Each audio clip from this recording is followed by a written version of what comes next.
आज यास्मीन जो हमारे भाई सरदार की अहलिया है वो आपके आंखों के सामने है।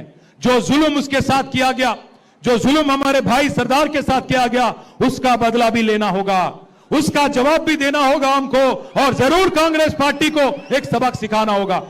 अस्सलाम वालेकुम, मेरा नाम समीना यास्मीन है। मैं मोहम्मद सरदार की, मरहूम मोहम्मद सरदार की वाइफ हूँ। मेरे शोहर को कांग्रेस वाले फुल टॉर्चर करे रहे।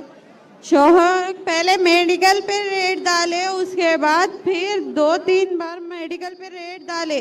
जब भी पार्टी नहीं चेंज करे, नहीं करने की वजह से घर डिमोलिश कर दिए। घर डिमोलिश करे बात भी नहीं सुन रहे तो फिर दूसरी बार पूरा घर तोड़ देते बोल के धमकियां दे रहे थे। फिर धमकियां दिए बाद पार्टी चेंज करो बोल के फुल टॉर्चर कर रहे थे। मेरे शोहर को कांग्रेस पार्टी वाले इतना टॉर्चर कर दिए, मेरे शोहर सुसाइड करने पे मजबूर हो गए।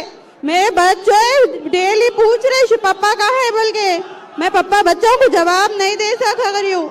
आप सबसे गुजारिश है कि मेरे को सपोर्ट करिए, मेरे शोहर को इंसाफ दिलाइए, मैडम को जिताइए। कांग्रेस पार्टी वाले टॉर्चर फुल करे मेरे शोहर के साथ, उन्होंने वो टॉर्चर की वजह से सुसाइड कर लिए। आप सबसे गुजारिश है कि मैडम को सपोर्ट करिए, मेरे शोहर को इंसाफ दिलाइए। जो केस अभी तक वहीं पे रुका है, ना वो केस की रिपोर्ट्स